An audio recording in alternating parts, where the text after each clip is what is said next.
Good morning, fellow humanists. My name is Todd Kimball. I'll be your MC today. It's a pleasure to be with you. We have an action-packed meeting of information and enthusiasm. We humanists believe that the ultimate goal should be the fulfillment of the potential for growth in each human personality, not for the favored few, but for all of humankind. And humanists urge the use of reason and compassion to produce the kind of world we want. A world in which peace, prosperity, freedom, and happiness are widely shared. We have a scholarship winner joining us today. And to introduce her from our scholarship committee, we have Kathy Humble. Hi. Lily Belisle, who graduated recently from Cleveland High School, will read this morning the essay that won her a tie for first place in our HGP scholarship contest. Lily will enter Boston University this fall on a pre-law track, majoring in sociology and minoring in political science. She hopes to work on community projects with students from the vibrant mix of universities in the Boston area. Later, as an attorney, she wants to counter injustice and its roots in stereotyping and prejudice. During the COVID shutdown, Lily has worked at recruiting potential voters by phone, encouraging them to register. This summer, she's volunteered with the ACLU. Another side of her involves music, especially her love for classical music. She has played clarinet in the Metropolitan Youth Symphony.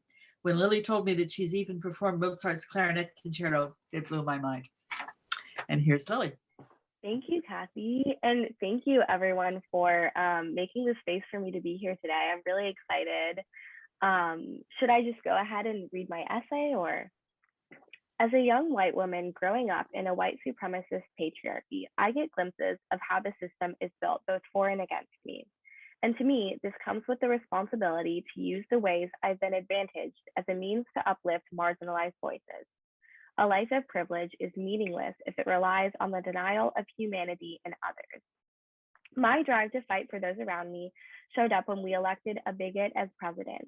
I watched, nestled between my mom and sister, as our nation's fate was decided. Then, as our faces glowed red in the light of the screen, I faced a reckoning with devastation. Fast forward to January 21st, 2017, and I was marching. I marched for a world where my sister's body isn't controlled by men sextuple her age, and where my mom doesn't fear walking home at night. My drive to fight showed up when gun laws failed to keep students safe. It was Valentine's Day, 2018, when I learned of the shooting, a day meant to celebrate love, smeared with tragedy. Then I was standing up from my desk and walking out the double doors to scream, "Enough is enough," for those who will never get to scream again. My drive to fight showed up when our country proved incapable of affirming that Black Lives Matter. I was unpacking dirty socks buried deep in my suitcase from a trip to Minneapolis when I learned that the city I'd found solace in days earlier just watched as George Floyd was murdered. Then I was in the streets with Portland, glaring up at the Injustice Center, raising my fist into the night. Injustice will never be scarce, but neither will my passion for justice.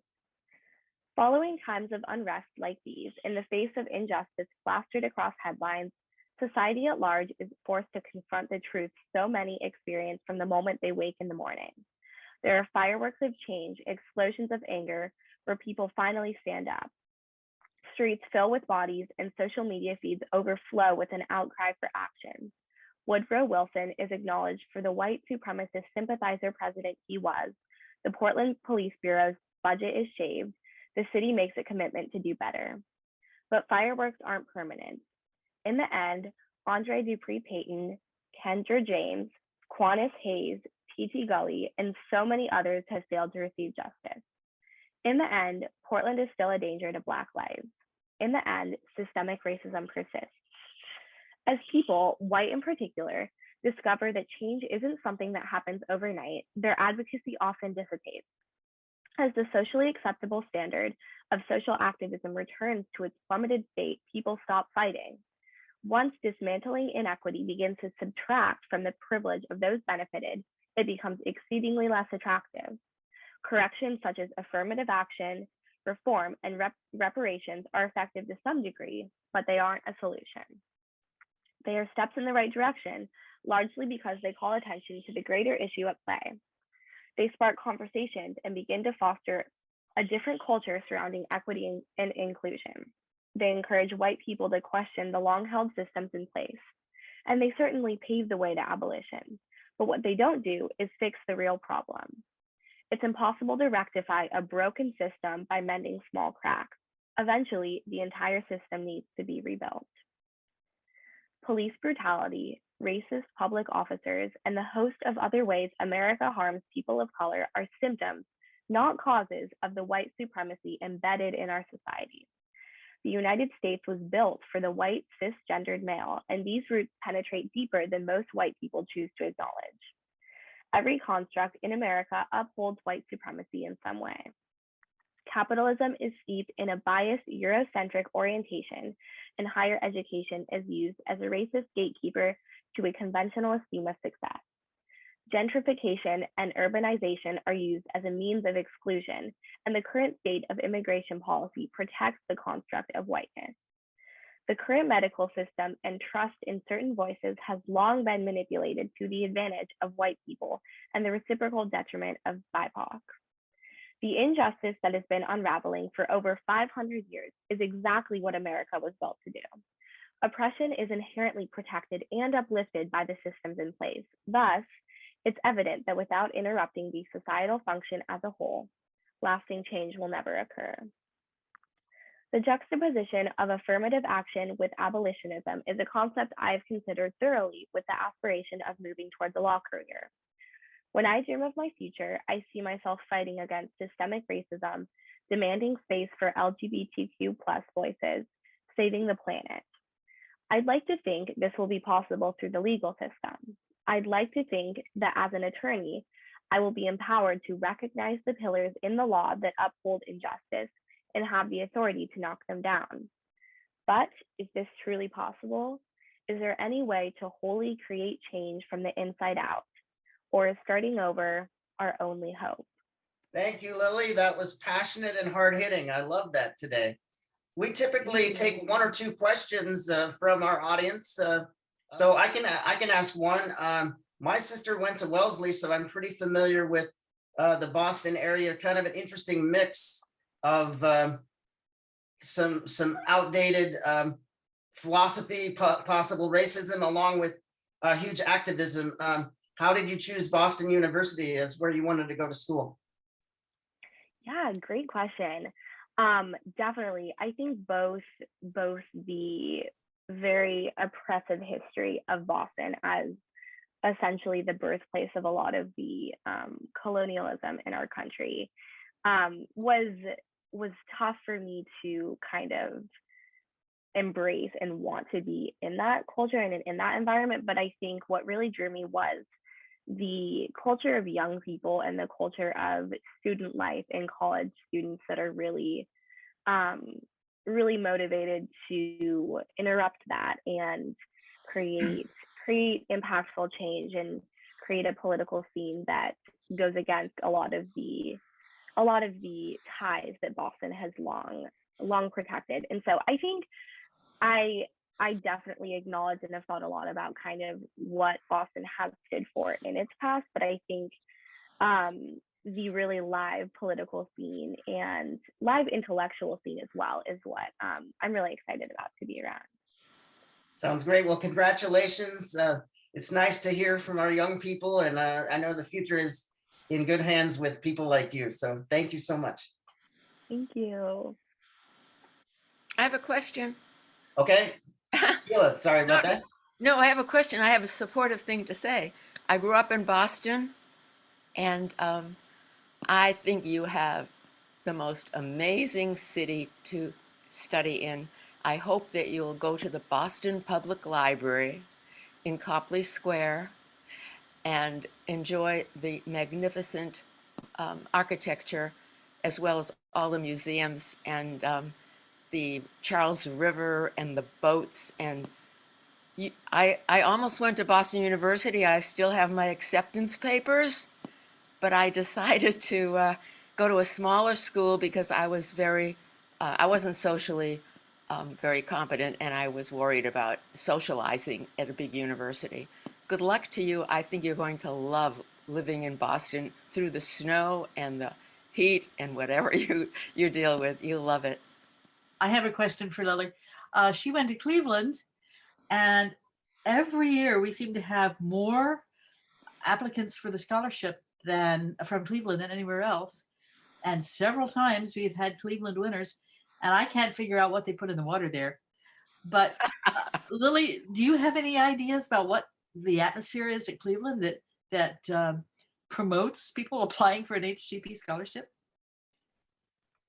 Yeah, absolutely. I think a few reasons. I think one, from my experience, Cleveland is a really academically ambitious community, and I think individuals are very motivated, and there's kind of a drive to want to involve ourselves in kind of the community and in what's going on around us. I think also there's a lot of conversations similar to kind of the conversations the humanists of Greater Portland are sparking, and so I think it is a community that aligns in beliefs and in views to some extent. But I think another big piece is that the counseling team and the College and Career Center has put forth a really supportive and really extensive tie to a lot of the scholarships. I know from my personal experience, the College and Career Center was really helpful in making me aware of a lot of the opportunities similar to this one that were available to me. I think, which is a privilege that I'm not sure if every school has that in the same way. One of my favorite HGP presenters of the past 2 years is Kate Kaufmann. When she joined us in June of 2019, her book, Do You Have Kids? Life When the Answer Is No, had just been published. She's back. And today she shares insights about how publishing a book changes both reader and author. Pandemic may have changed some things as well. Ms. Kaufmann is an advocate for better understanding of the childless demographic. She has an M.F.A. in creative writing and a background in human resources and consulting. Her work has been featured in Psychology Today, The Washington Post, NBC, and many other media outlets. A warm and yet muted welcome for Kate Kaufmann. Oh, thank you. Thank you so much.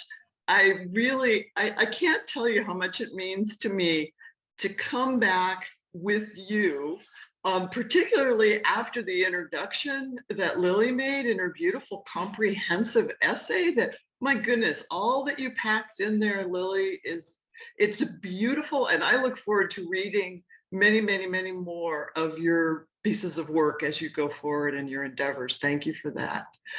And thank you to the I'm just a little overwhelmed right now, the humanists of Greater Portland, for your interest in my work and for inviting me back. I mean, this is the second anniversary of speaking with you, and it's almost exactly 2 years. Well, it's 2 years and 2 days exactly since I was with you. So to the opportunity to reflect on and highlight some of the key learnings that have occurred since my book, Do You Have Kids? Life When the Answer Is No, has come out, has been fabulous. And I know not everyone was here 2 years and 2 days ago. So I thought that I would do a quick review in a nutshell of what we talked about then. And then we'll move on to some of those key learnings that I referenced. And so one of the things that we talked about were some demographics. And to pull our minds together on this from a numbers standpoint, in the greater population, about 20%, more or less based on when you were born and where you live, of adults will never go along to have children. And we took a informal poll by raise of hands of the HGP group. And at that gathering, a little over 20% of the audience was made up of people who did not have kids, which makes sense given the topic area. I shared some statistics about who we are and the myriad ways that we come to be that which all of us started as people who don't have children. And we can go through some of that. I'll sprinkle some things here and there throughout our conversation this morning. But basically, there's three big buckets of how we come to not have kids.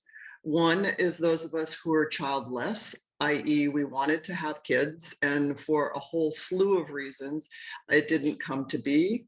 You're going to hear my story in a moment, but I guess technically I fall into that group.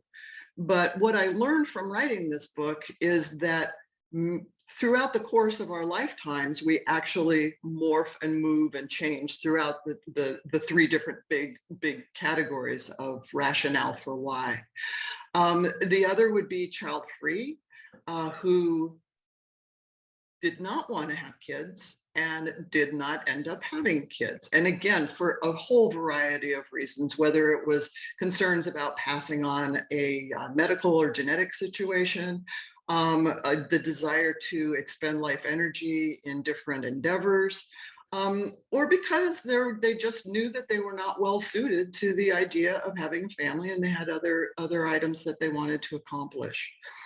And then I think where the vast majority of people who don't have kids may well fall is in the in-between place, which I would characterize as ambivalent. That there was no clear affirmative decision made to have children or to not have children, but through the course of life, the result was that they did not have children. And so again, that population comprises about 20% of the adult population. So I've spent a few moments talking about why, because a lot of the conversation is about why.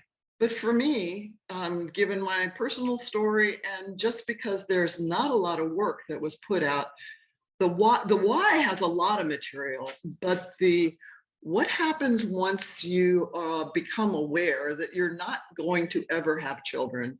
What's the impact of that on the rest of life? That's what became of more crucial interest to me, and you'll see why when I give you a little brief nutshell of my own background. But what I wanted to know is what kinds of options had other people pursued? How had they looked at structuring and composing their own lives? And so what I ended up doing was conducting one-on-one interviews with over 100 women aged 20 to 90s, well into their 90s, and took their stories and then wove them together with little bits of my own story and research findings, which have been very difficult to find, about that unnamed really demographic of those adults who don't have kids, into what became the book. And the book's job was very specific for me. The motivation was to create a resource that would open doors for more dynamic understanding, curiosity, and inclusivity of that way of being a perfectly normal adult human being. And then my mission that was related to that I shared with HGP was the intent to work to reduce these stubborn stigmas and stereotypes that have attached to the experience of being without children in a society that's quite high on family. And some of those stigmas and stereotypes are that somehow we're immature, that we're selfish, that we're spoiled, that we love less than other people.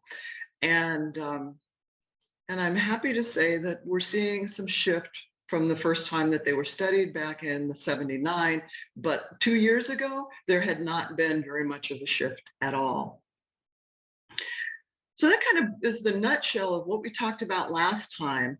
And today I want to talk frankly about what I've learned from the business side of writing a book, about its impact on the other people that are in the world that have found this material of interest, and how I, as the author, am forever changed by really what has been a remarkable experience.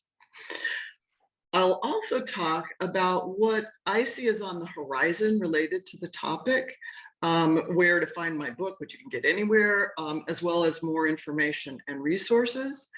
And that so we'll all be coming from a common source. I ask that we hold questions until the end of what I have to share.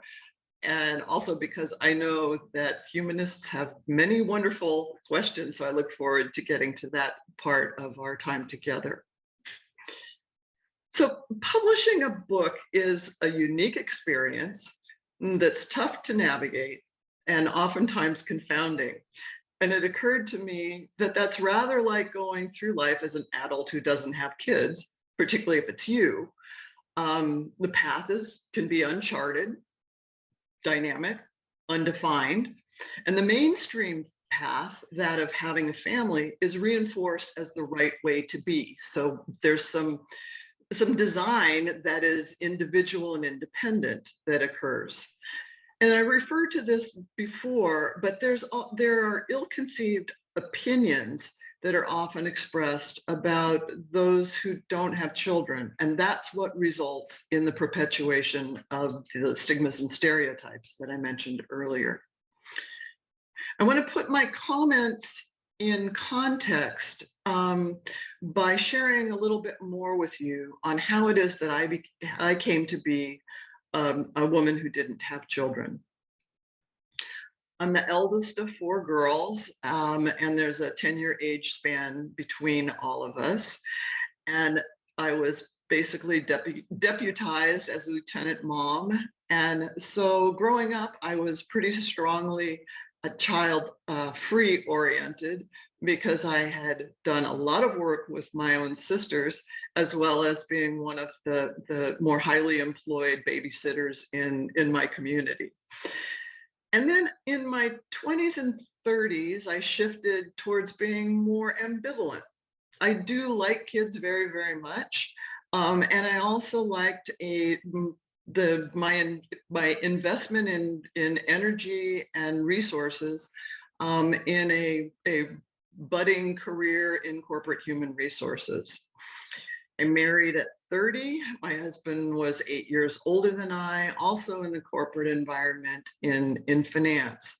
And our time as a couple was founded with that ambivalence of how and why we might consider having children. And close friends one night disclosed to us at dinner that they were going to go for kids, which then opened up the discussion between my then husband and I about how we actually felt in a more concrete way about the idea of joining them in that endeavor, with the idea that it would be wonderful to raise our kids together as this big pile of joy and learning, and a way for us to deepen our friendship and our relationship with one another as we were learning this whole thing. So we decided to go for it. And within the first year, our friends were pregnant. And after that first year, we went to the doctor because it wasn't happening. And as it turned out, through the various testing and treatments, the issue was with me, largely unexplained. But we continued going through various treatment and techniques, and we stopped when the next step was in vitro. And that was a personal decision that we made together. And by then I was either 40 or 41, putting my husband right near age 50. And one of those bingos that people often say to people who don't have kids is, well, you can always adopt.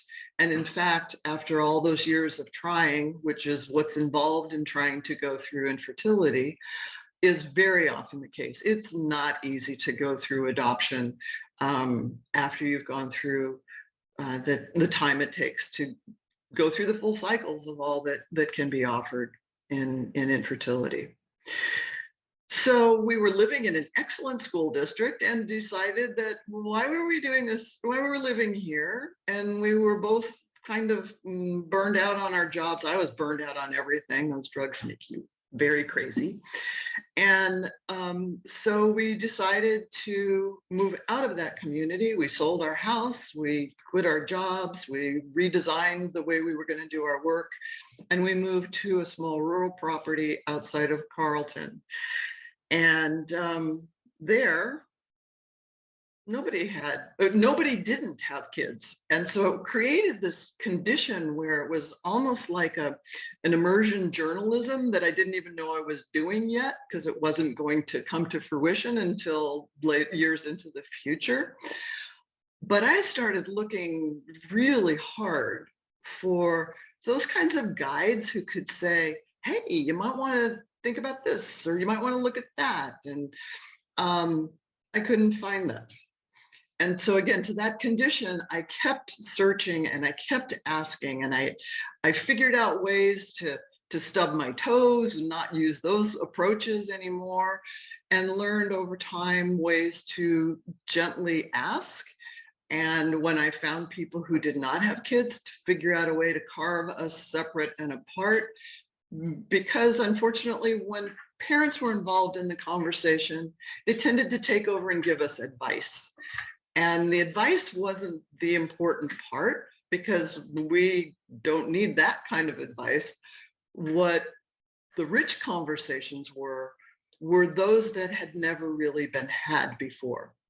And that was one of my findings from the book, is in the conversations that ensued, it was the first time that each and every one of the over 100 interviews that I mentioned earlier, it was the first time anyone had really given their much detail about their life story. And to a person, they said it was the first time that they were asked in a way that provided the space for their stories to be shared with some depth and with some time and with some opportunity to reflect. And if you're interested in some of the way I designed the writing and the interviewing, I'm glad to go into that. But what I want to do more is to talk about the learnings. As I found people to talk to individually, one of the key people I found was a woman who had decided not to have children. And she and I ended up hosting small group gatherings, and we would gather people from here and there who didn't have kids. And we did that over the years, probably for 8 years. And what occurred is that through the format that we used, we learned that the experiences were often shared, and the questions about what might come further down the line in terms of the full life cycle were very similar. And so that was really the basis for saying, aha, there may be a book here. Now, I had already started 2 books in my life that were never finished. And about the time that I was playing with the idea of doing another book, I came across an M.F.A. in creative writing program that was small, was it was a low residency program that we gathered together twice a year for 10 days, and everything else was done online. But what encouraged me to join up in that program, I was not propelled to get another graduate degree, was the supportive community in which to do something as hard as writing a book. And so I did enroll. I graduated in 2016. One of the ways we graduated was by submitting a book-length piece of publishable quality. And so I came out in 2016 with mostly pretty well finished chapters that covered all the range that I spoke about before of the full life cycle, weaving together women's stories about how they addressed things going through, all the way through to legacy and what we leave behind when we die. And so I was ready to go out and start pitching agents, which was far out of my comfort zone. And we're here talking about this precious little creation that we have that we want to find someone to help bring out into the world so that it can grow into a mature presence in the world. And I was very happy to get a fabulous reception to the idea. I was also very gratified that agents found that my writing was of a quality that worked for them.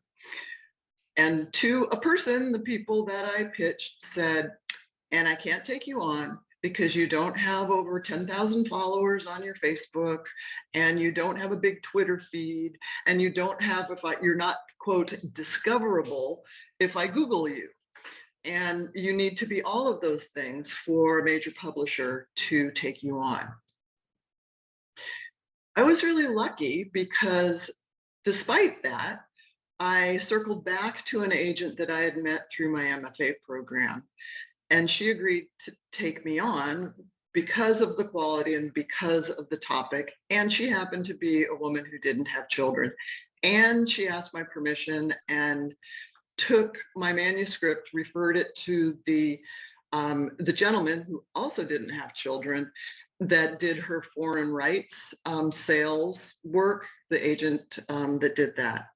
And he said, yep, I can sell this in the foreign market.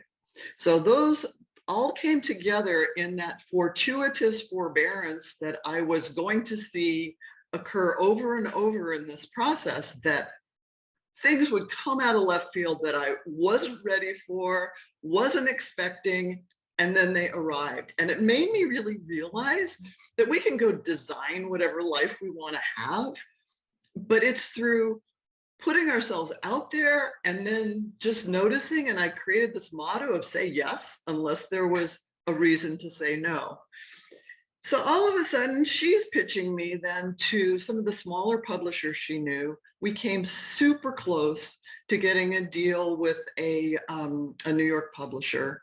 And at the last minute, the CFO, the financial person, said, meh, I don't think there's a big enough market for this. So again, that discoverability put the kibosh on having a more mainstream publisher.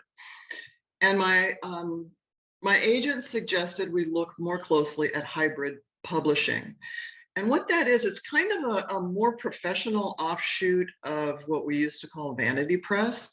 So it's a partnership press wherein a well-established publisher with a sales force and a strong distribution system partners with authors and they vet you in at your writing level to take you on, and then you participate financially for the production costs, and then each of you share.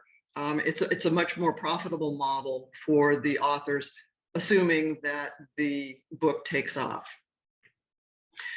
And I decided to go for that because the market felt like it was ripe for the work that I had put out. I mentioned that there was a lot of work about making the decision to have kids, but there was still nothing that really was very specifically focused on what happened then. And yet there were like these little, I don't know, you just kind of have this feeling that this is time, got to do it. So we did it. April 2nd, 2019 was the publication date. And I was happy to see at that point that we had some really nice pre-orders from libraries. I'm going to mention in a second what happened with that. I got some good reviews in Library Journal and through Kirkus. And so that set the stage for some successful rollout, as well as placement of some of the essays that were referred to in places where I had been published along the way. So I had a little bit of discoverability. So all that dovetailed really nicely then. And so with that background, here are some of the business results that I can point to. It was really fun to pull some of this together. There have been steady, ongoing sales in North America. There are over 60 reviews on Amazon, and if you're at all interested, go take a look at them. They're not all positive. One of them is in pirate speak, actually, which is really pretty bizarre. But the overall rating for the book is 4.5 stars. It's in 130 library systems, primarily in North America, but there's also some in Germany, Australia, and New Zealand, which is interesting because there's not really authorized sales in those countries yet. But speaking of authorized sales, this whole group of agents that run around and do this very interesting thing worldwide have sold foreign rights for the book into the United Kingdom, to Taiwan, China, Korea, and Brazil.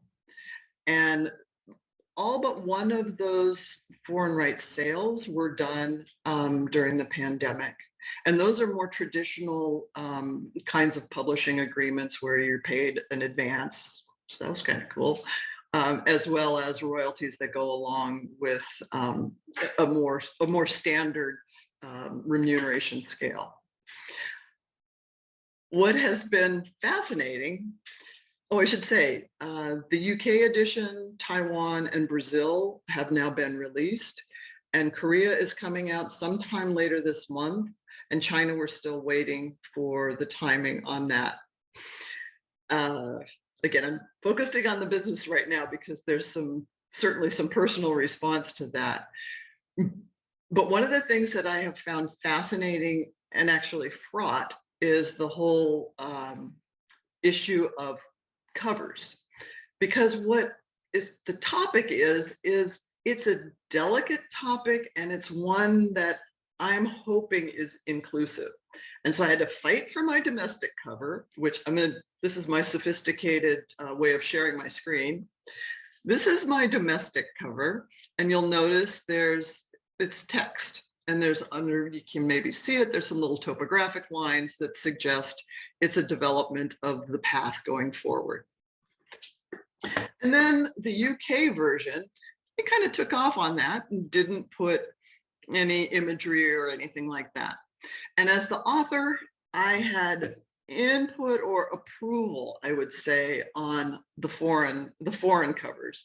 However, there was very, very, very strong pressure applied by my agents, rightfully so, I think, to defer to the publisher's knowledge and understanding of their local markets.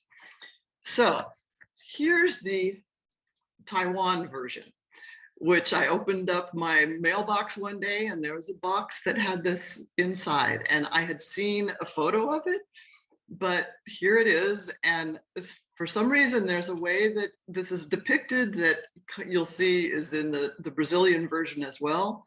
The model of the childless woman with these little skinny ankles and very nice attire, depicted against the woman who is being tugged on by her child with her flat shoes. So, and then the back cover. Holding this in my hands, I have to sneak this in. It's like, really? I wrote this book, but I can't read any of it? It was just, oh.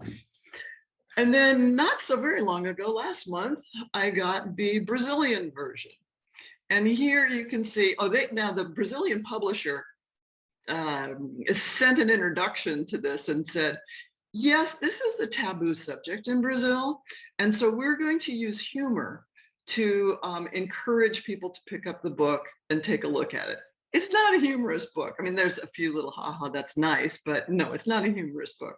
But here we see, and I think this is in an airport cafeteria or whatever, our professional woman, nicely dressed, working on her laptop, kind of looking at the mother who, I can't see her shoes, but she's got her little son over here and a crying baby.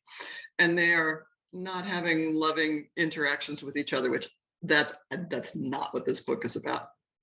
And then the back cover, I guess they got seated on a plane together, and by the window you see, here she is resting and everything, and that mom has got her clutching kids crying, and this guy just kind of creeps me out with his newspaper. So that's kind of the way the international market is looking at. And it's doing okay internationally. We still have yet to see some of the sales reports, but it's really wonderful to know that there are people out there, and I'm hearing from some people about the fact that the book is there and it's being read, and I'll talk about that in a second. I do want to add, from a business standpoint, today I'm a regular podcast guest frequently. I'm also a webinar speaker and host, this being an example of me getting to be a guest. I am getting really great traffic on my website. There are messages of gratitude that come up on a regular basis. And I had submitted another essay to Psychology Today. They got back to me on the essay and said, we don't usually take one shots, but if you have an interest in an ongoing column, we would love to have you as a regular contributor to our blog. So now I have my own blog on Psychology Today called Unapparent, which is one of the titles I had hoped to have for my book because I think it's a clever play on words. And so that's kind of the summary of the business results. Bottom line, my brand and my ID is now, as an expert, is well established. There's healthy domestic and international sales. And the nice thing is this is what they call in the business an evergreen title. So it will continue to sell after the standard period of 2 to 3 years when a book will tend to go dormant. So that's the business side of it. Now I want to shift over to look at the readers and the listeners and the other people that are impacted by the work. And I know that there's a full range of people that are engaged with the work: the childless, the child-free, the ambivalent, men. I love talking to men about it, and they take me to task for not including women, but I think that that's men's work to do, is to write that book. They vary with that decision, but parents are very much hearkening to it, and non-parents worldwide. And I say worldwide, related to not having kids is exploding. There is high quality work being put out every single day. Books, podcasts, webinars, articles, and finally research is becoming a little bit more robust. There's a recent study out about the life satisfaction for the child-free decision. There's another coming from a men's standpoint about the male experience of being childless. There are communities online so that people who are without children for whatever reason can find each other. There's a gaggle of Facebook groups, meetup groups related to not having kids. And then there's content that's directed to specific interests. So for those who are still trying to conceive, there's groups like Resolve that give support. For those who are trying to make sense of their childlessness and or grieving, there's a group that's been around for 10 years online, Gateway Women, organized by Jodie Day, a pioneer from the UK in this whole area, as well as another British woman, Stephanie Phillips, for 5 years now has put out World Childless Week. That's a full week of content each and every day about a different topic, one day dedicated to men's concerns. And so there are ways to make connection. If you're looking to find other people, a young woman here in the US named Katie Seppi put together a childless collective summit that was 4 days running, chock full of material you can still get access to, childless by choice meetups. And then one of the things that I suggest, like there's this delineation and common interest groups, but there are some efforts doing the work that I think also really needs to be done, which is bridging the whole experience. And the pioneer there is a woman in the US from Cleveland named Karen Malone Wright, who put together the Not Mom Summit, which happened in 2017, 2018. And I'm hoping that she's going to reprise that. It was amazing. And a feature-length documentary film, To Kid or Not to Kid, that was written and directed by Maxine Trump, not related. and she's from the UK, lives in New York now. And her documentary film has been excerpted for a PBS miniseries. And the Guardian newspaper has a regular running feature about childless, or they call it the child-free experience, that includes submitted essays, tape responses about the experience, and a full range of op-ed kinds of material.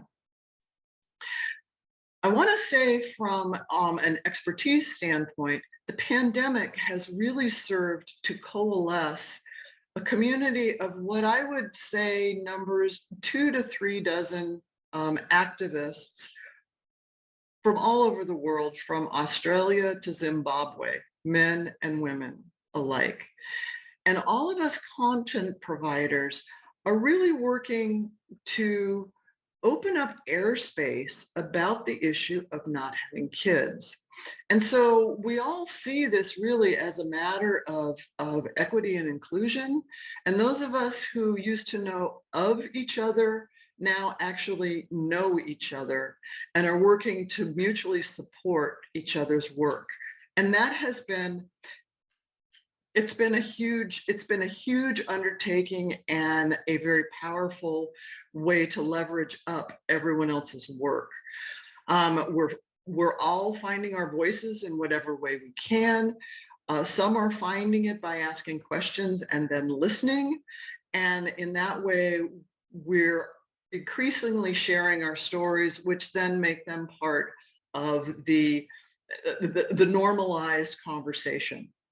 I mentioned some of the podcasts. I recently was on what is right now my favorite podcast that I've done. And it's called The Full Stop. And it was with a young woman in Britain, a middle-aged guy in Australia, and me in the middle. And for an hour and a quarter, we talked about personal topics. We talked about global topics. We laughed, we cried. There was a moment I even sang, for crying out loud, and had a conversation that after it was done, we each sat there looking at each other on screen, because we had the screen capability, stunned at how I had never met them in person, but absolutely stunned at how profoundly touched we were by the connection we had forged. And we knew that it would translate onto the air. And then my most challenging webinar was from a group in Europe called My IVF Answers. And they're an educational organization for people who are getting ready to undergo IVF. And they reached out to me through LinkedIn, I think it was. And I said, why do you want me to talk to your clientele? Because my story is the absolute last thing that they want to have happen and be part of their reality. And the response back, I just respected so much. They said, we know that not everyone's going to be successful, which is not something that IVF people often acknowledge. It's not great odds that it's going to work, and it's unbelievably expensive. And so we want our clients to have a full range of preparation for what may come their way. And so I sat there and I struggled. It's like, how am I going to do this? And what I did is I took my cue from what they said, and I acknowledged from the very get-go that I know that you really don't want to hear from me. And I just want to share that you're going to go through a very prescribed process that you will be escorted through along the way. And if it's not successful, I just want to remind you, which I had not had occurred to me before, that all of us have started out on the same path. None of us is born a parent. And so you'll come back to a path that you've already traveled a certain distance on. And that is a source of empathy to those who will be unsuccessful if you are. And it'll be a source of reconnecting to the next phase of your incorporating the new reality into your life. And so then I went and described some of my personal journey as well as what they might be looking at. Anecdotally, I have people I have carried with me throughout this whole experience. A young woman in British Columbia came up to me and said, I just want to know, I don't think I want to have kids, but I just want to know that I'm going to be okay. And I said, you know what? You already are, so you're going to be okay. And you have resources that you can contact because we're all here. There was a new mom in Dayton, Ohio. She said, my son is 6 weeks old. I can feel my identity slipping away. And I want to make sure I stay in touch with people who don't have kids so that I don't lose who I am other than being a mother. And I love being a mother. It's like, wow. There's a woman in her 60s in New Zealand that reached out to me and said, I want you to come to New Zealand, come and talk with us. And of course, we're in the middle of the pandemic, so we became, email friends for a little while.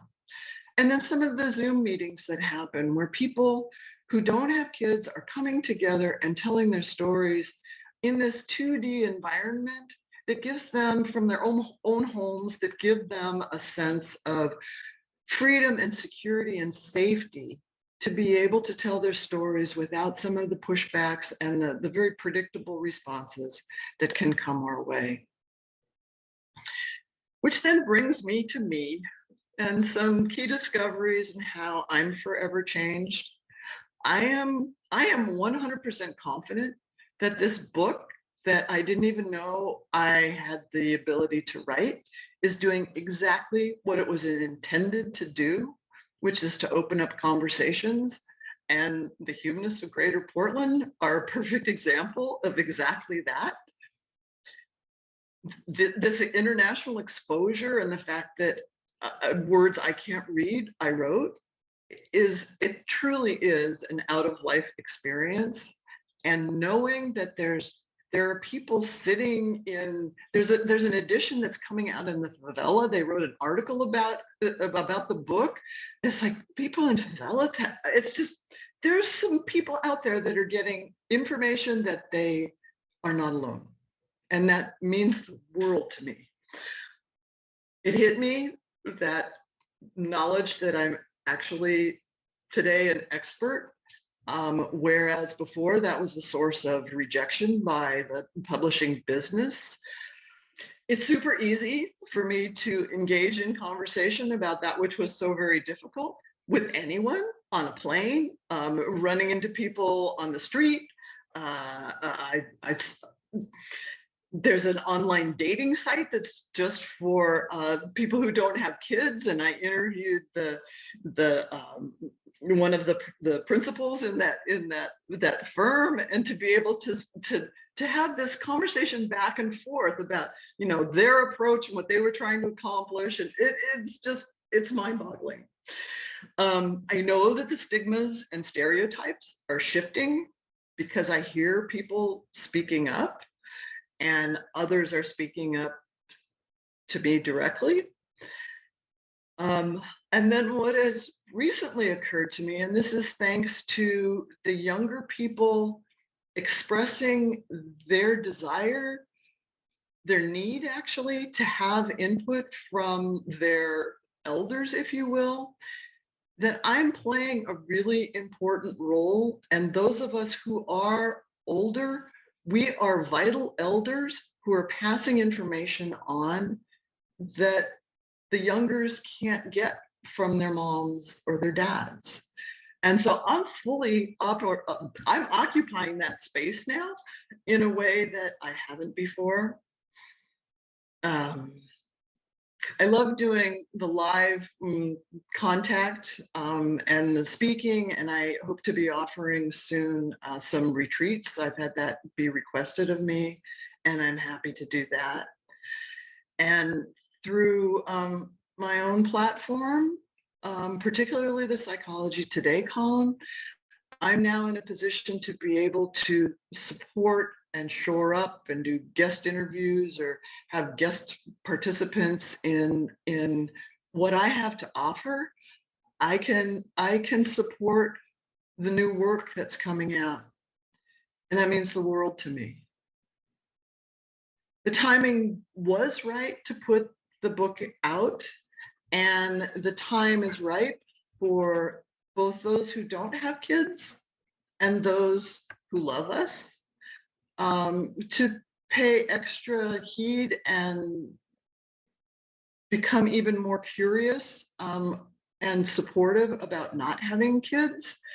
As I'm sure many of you know, that the worldwide birth rate has been in steady decline, and by 2100, I don't even know how we're going to say that, we're going to be below replacement rates, estimated to be 1.7, and there's a disproportionate increase in the share of that population that will have no children at all. And so my new vision for the future is that we'll all be more curious than judgmental about when, how, and whether we have kids. That those bingo comments that are so predictable will be refuted and widely considered as rude. And those comments are things like, hey, just relax, you'll get pregnant, or you can always adopt, or the only true love that you'll find is by looking in the eyes of your child, which, how do you know if that's where you found it? That's great. And we find it in different ways. That the blatantly pronatalist positioning that is in the media and in ways of being in the world will relax somewhat. And that really all procreative life experiences will be valued and our differences celebrated as a way to create a more diverse and full-ranging way of being human. So that's what I have to share with you, and I look forward to continuing the conversation with your comments and questions. Thank you, Kate, for your presentation today. It was engaging and heartfelt, and thank you for the work that you do and for the success with your book and other media. As a person without kids, I can really relate, and it's nice to have a voice like yours representing us. So it's now time for questions. I see one question popping into the chats. It is from the humanist with the ironic name, Mr. Al Christians is going to jump on and ask a question. Okay, we have here a group of humanists. We're people pretty much without God, and you have a group of people without children. In our group, what happens when people without God get God?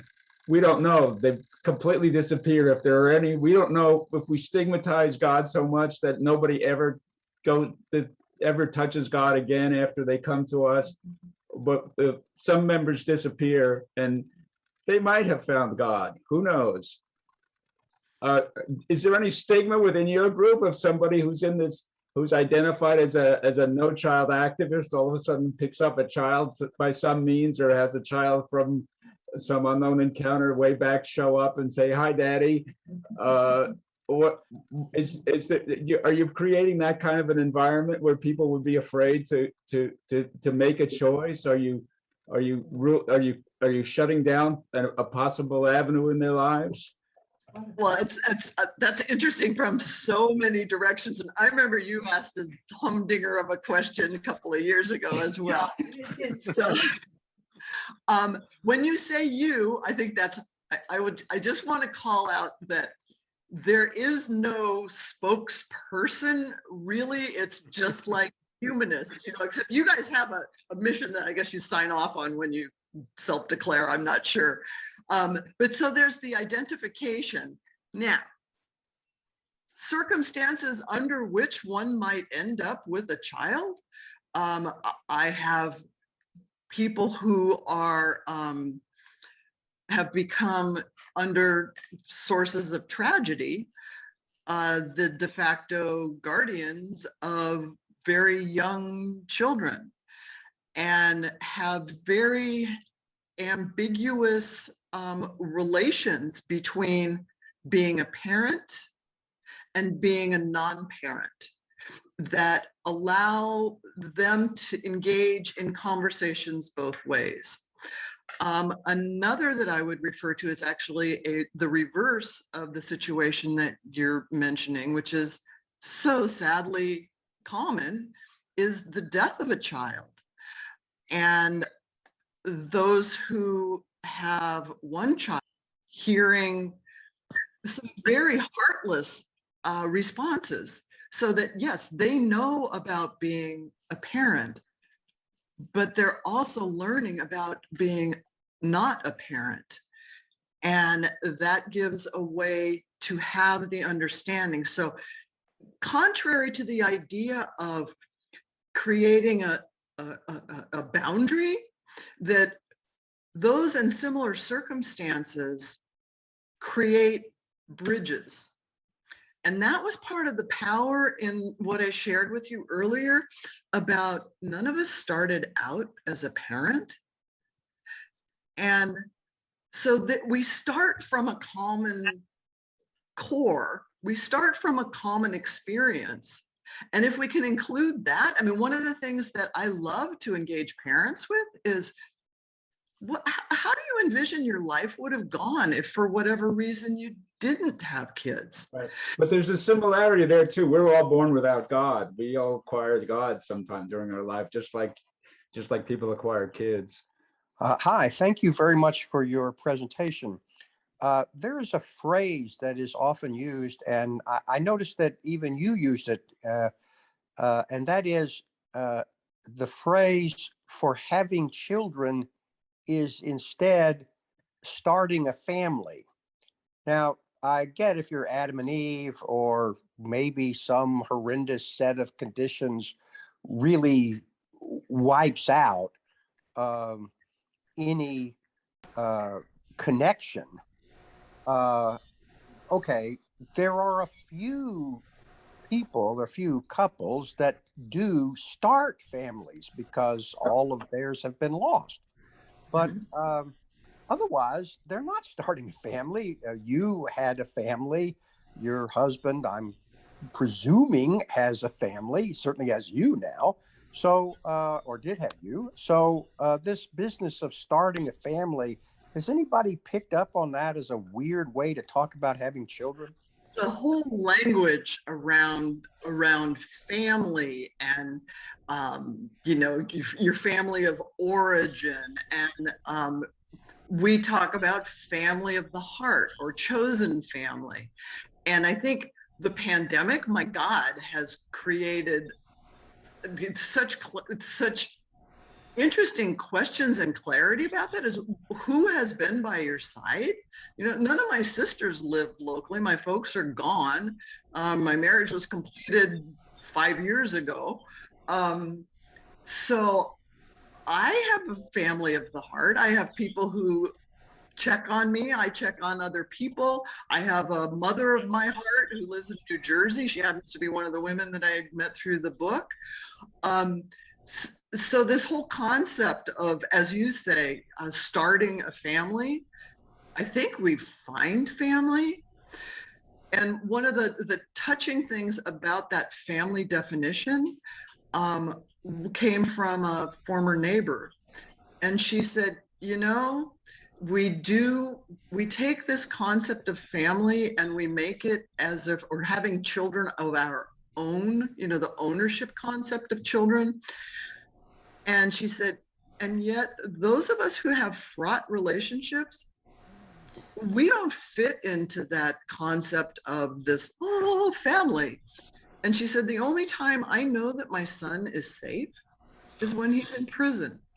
And that totally caught me about this definition of family.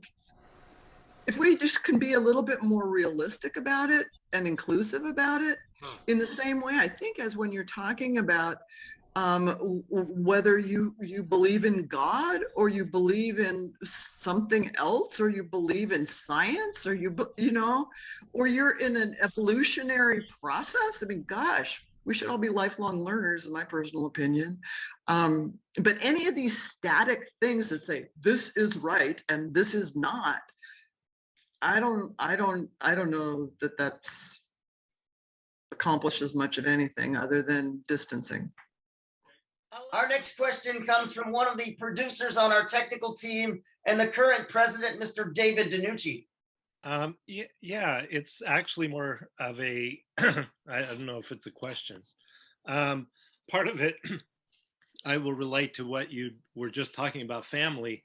I don't run into this often, but just yesterday, it turns out, my landlord was talking to me and said, you don't know what it's like to have a family because you don't have any kids. And she has kids, and she was using that as a reason for having a certain position. And I just thought, I actually responded. I said, of course I have a family. I have 5 brothers and sisters. I mean, I know what a family's like.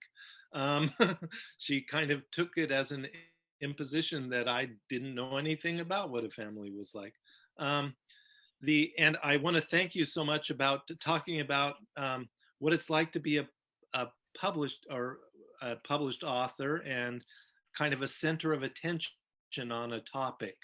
And I mean, I wrote one book which didn't much go anywhere, and I've been writing another one, and I've lost kind of all interest in it for mostly because the first one didn't go anywhere, and I'm thinking, oh well, it'll just be a toss-off thing. But you've definitely shown again how it can kind of make you the center of a topic that allows discussion to occur through you, and I think that's a really important aspect, and I'm very glad that came into this. Yeah, thank you. Oh, you're very, very welcome. And I like that you talked about 2 things. One being like the catalyst for conversation, because that has been a surprise. I mean, people will talk and it's like it's all sitting right at the surface. And then the other is about language, because this is something I think I certainly, in the the little world where, in my little pond where I swim with a few people, language is just such a problem, because I mean, we don't have any terminology. Childless, child-free, one's giddy, the other's boohoo. It's like, family, and then all the charge that the prior questioners put in there that we put on this language. And I had a comment that I took out, and now I'm going to put it back in. And it was that unfortunately, I think this happens mostly more with women than it does with men, but we're all part of this pie, right? And when we cut ourselves into these ever smaller pieces of pie, I didn't know, for example, that if you only have 1 child, that you're stigmatized by those who have 3 because, oh, you denied this single child the experience of siblinghood. It's like, oh, for crying out loud, but the 1 child person is much better than me because they actually had 1 child. Like, yeah, okay, well, where, I tried. What do you want me to do? It's just, it stepping back from it, it's absurd. It's really absurd. And I do call out women because we do that to each other. And I think that's one of my jobs now. I was at a social thing, and we're all coming out of the woodwork, and someone made the comment about, yeah, and there's always adoption. And I said, I got to speak up. And I was the only one in the room that didn't have kids. I just have to speak up about this because that's not true. And we ended up having this great conversation about that. So it was, yeah. It's just, now's our time to just walk into those spaces of discomfort, because that's how we're going to kind of maybe get to a little more equilibrium. And that's a whole nother conversation. Thank you. I just loved your presentation and all the complexity of it. It was really good.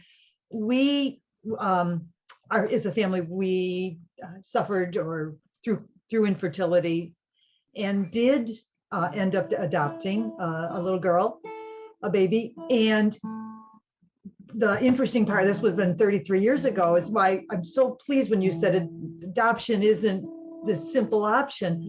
It was that, well, just take her home and love her. Everything will be, it's the same. And that is such bullshit. it isn't the solution. It's a way to have a kid, but it isn't this simple solution. And so I really honor that, your thoughts about that. My question though is, having language is part of your book, giving people language to counteract those little zingers that do come through about not having children. I worked at a burn center, and we gave our survivors language to deal with the zingers that came through because of their scars. I'm just curious about the language that you teach your individuals. What I like about your question is I finished the book, and I was just really satisfied with the ending, and I liked the sentiment, and it felt honest and pure. And like, all right, what's the call to action here? It's like, well, action is having conversations. And so I added an appendix, which and I went through, if you're a mom talking to a non-mom, or talking to a non, and here's some ideas and things to do. And then you're a non-parent talking to a parent and something comes out. Well, here's some options and ways, strategies and responses that you can use. Then the last one was, and if you encounter another person who doesn't have kids, here's some routes in, and here's some words. And on the one hand, I felt very presumptuous, and stuff. It took you over 10 years to come up with guts to open up the conversations, and then to actually go out and have conversations with a whole slew of people. So yeah, own that too, Kate. You know how to have the conversations and be generous with offering that knowledge to other people. And the feedback I've gotten on this particular section has been so, I mean, it's the section of all of them that people talk about the most. Like, that is really helpful. I never thought about that. I never thought about that. So. And someone asked in the chat, and I'll save this for afterthoughts. Hopefully you can stay with us for a few extra minutes. But they asked, do you ever feel a stigma? And I think they were asking both you and I about being physically challenged because you haven't had kids. And I do get that a lot as a person in a wheelchair, but I will save the story on that for afterthoughts in the non-recorded portion of the meeting, where I can speak more freely in my language. So that'll be a highlight of afterthoughts. I'll go ahead and ask a question here as we wait for final questions coming in. So I guess it's the age of how I am and how my friends are. I have a lot of people now raising teenagers. Raising teenagers can be one of the more difficult ages. And they say to me all the time how lucky I am not to have kids, or they wish they wouldn't have kids. And they seem pretty firm about this. So I was wondering, did your book, I mean, because some of my friends, they say, well, we just didn't know that not having kids was an option. There was societal pressures. So has your book kind of encouraged more people not to have kids, would you say? I can't make the direct cause and effect between my book and the movement towards not having kids. That said, I think there are so many issues at play. There's overpopulation, there's climate change, there's the economics, there's the challenges of finding and creating stable relationship. I mean, the challenge of going parenthood alone, for that matter. The banking of eggs for some time in the future, when some magic time when will be opportune for someone to go ahead and try to have a family. We'll make that the last question for today. Thank you so much, Kate, for your presentation, your hard work, and being an important voice on an important topic. Thank you so much. Thank you. Todd, there was one more question. Okay, one more question. I'm sorry, I missed that. I know an interesting family. For several years, they tried to have a child, but did not get. So they went for an adoption. They adopted the child. An interesting thing is that they were in contact with the biological parents. They used to come for birthday and things like that. But 3 years later, they got their own child. And the family is doing fine. Well, I thought that, it's something unusual, which one doesn't come across that easily. It's, I think that kind of goes along with the thing about, well, if you just relax, it will, or if you go ahead, it will. As we all know, for some it does, for others it doesn't. And it's all just as it will be. And I'm noticing that the beautiful graphics on your wall, and this relates actually to one of the prior questioners. I think one of the other challenging areas, and some of us are of an age where this is germane, I know it has been for me, is the whole experience of grandparenthood. And not only the achievement of grandparenthood, but the lack of achievement of grandparenthood as a kind of social capital, both for, I'm 69 years old. I don't have any kids. I don't have that social capital when people start talking about the grandkids. Nor do the women whose daughters don't have kids, or daughters or sons. I'm sorry, I didn't mean to be sexist about that. Even binary for that matter. But that's kind of I think that's another tension point, pressure point, that is an opportunity for some learning and some understanding. And so, for example, when I'm with friends who have grandkids, I'm interested. And when the photos come out, I say, can you show me like your 3 very favorite ones that show you the character of your grandchild? And they usually will laugh and say, yeah, I will. And then when I'm talking to them later and they say, oh, that was interesting to do that, what would you suggest? I said, just monitor your conversations and make sure that okay, if we represent 20% of the population, make sure 20% of your conversation has to do with something other than having kids, and asking questions to that other person about what's important in their lives right now. So I just opportunistically included that in there because I know I can with you guys.